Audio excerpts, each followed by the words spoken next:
It's real. The greatest basketball player of all time, Michael Jordan, is going to be a NASCAR team owner in 2021, partnering with Denny Hamlin and hiring driver Bubba Wallace. Now, there aren't any more details about sponsors, car numbers, or manufacturers, though the rumor mill has certainly suggested over the last few days that this team will be a Toyota team, and Hamlin's involvement certainly points to that. The detail that is out there right now that we hadn't had confirmed before, well, none of this has really been confirmed until now, but the confirmation that the charter from Germain Racing will be purchased by the Michael Jordan Denny Hamlin team for Bubba Wallace. That means Ty Dillon is now a free agent in NASCAR, and one less charter is now on the market. This is huge, huge, huge news for NASCAR. This is a significant move here. A celebrity owner coming into the sport, and one of the sport's stars already setting himself up for retirement to reinvest in the sport as things go forward. This just is the biggest win NASCAR could have had, and certainly from the perspective of a career move for Bubba Wallace, this car is almost certainly going to be capable of race wins and championships right out of the box. So the expectations are going to be there in a significant way for Bubba Wallace, even more so now than they were before in what will presumably be essentially a fifth Joe Gibbs racing car. Well, I wasn't expecting to have to make 3 NASCAR videos today, and as a form of protest because Dennis decided to drop this news on the world at 9 p.m. Eastern Time, and it's my bedtime, damn it, and I'm here making a YouTube video, but it's fine. This is big news, but I am going to do it in a bathrobe. So, oh my God, how big is it? I mean, when I made that video today about Michael Jordan, the rumor, the report that Bob Pockris made this weekend, I was thinking, yeah, this is still probably a 50-50 shot. I did think it was going to happen. I didn't think it was going to happen today.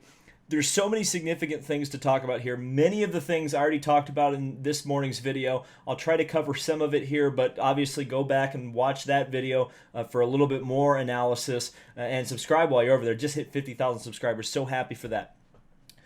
So, I guess we'll start with Michael Jordan because that was the big unconfirmed thing. I think a lot of people knew that Denny Hamlin was certainly looking at starting his own team, and Bubba Wallace was moving on to a different team. It depended on who that was.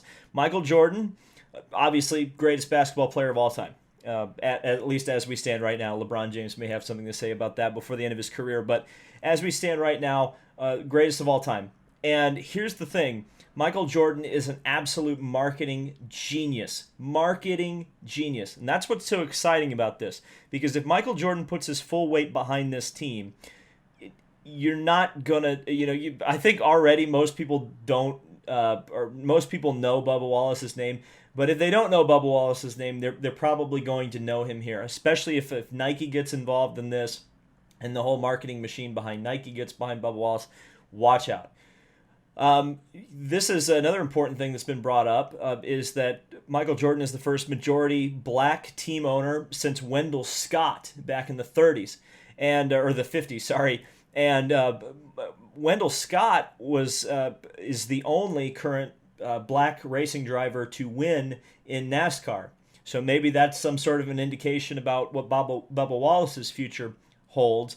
And certainly from that perspective, Michael Jordan mentioned the possibility or one of the major motivations of forming this team with Denny Hamlin is to get more black drivers and crew members and more of the black community involved in auto racing and specifically NASCAR. And from that perspective, I think that's a market, that really hasn't been, I don't want to use the word exploited, but it's a market that hasn't really been tapped in auto racing. And I think, if you look at golf and Tiger Woods, I think is the truest example I can think of where if you can hit that market and get it interested in your sport's going to go through the roof, going to go straight up. So from that perspective, that's fantastic. Now, one thing that people had mentioned to me, and I'd actually, kind of had in the back of my mind but forgotten about until people started mentioning it to me, is that Michael Jordan actually has experience in racing team ownership. He actually owned AMA bikes back in the day, the Superbike series. So, and it wasn't like his team was a front runner, absolute winner.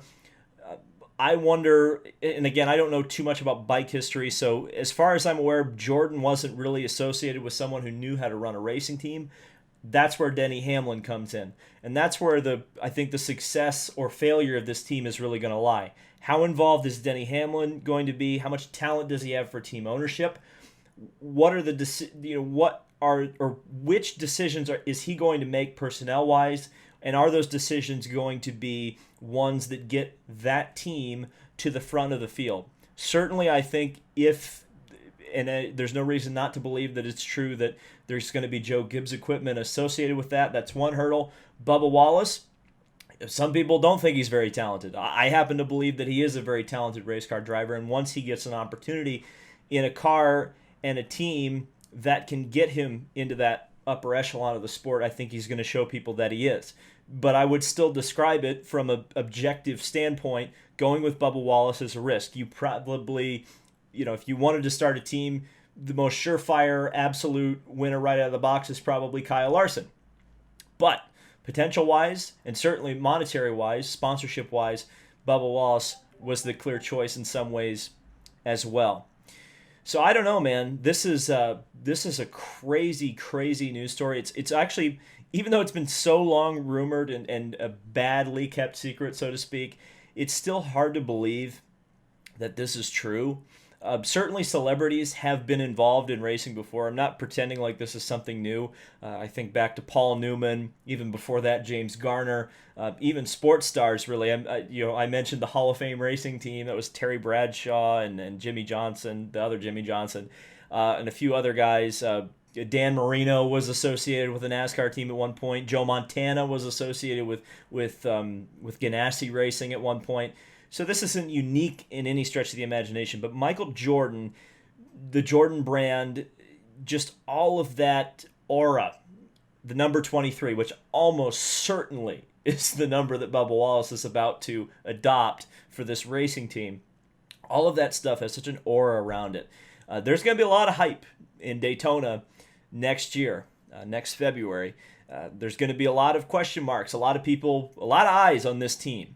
And for a new team, that's a lot of pressure, no doubt about it. Bubba Wallace going to have an extreme amount of pressure on him, no doubt about it. It'll be interesting to see how he fares put up against that pressure. I don't know. Let me know what you think down in the comments section below. Be sure to subscribe for more motorsports news, not just NASCAR, even though this was a very heavy day for NASCAR discussion. But this was a very unique day. That Circuit of the Americas story breaking, that was huge. This is even huger in some ways, in some respects. So yeah, anytime major stuff breaks, this is the place you want to come to talk about it. Thank you guys so much for watching. Subscribe for more. I'm going to go to bed. This has been David Land on YouTube, and we'll see you in the next video.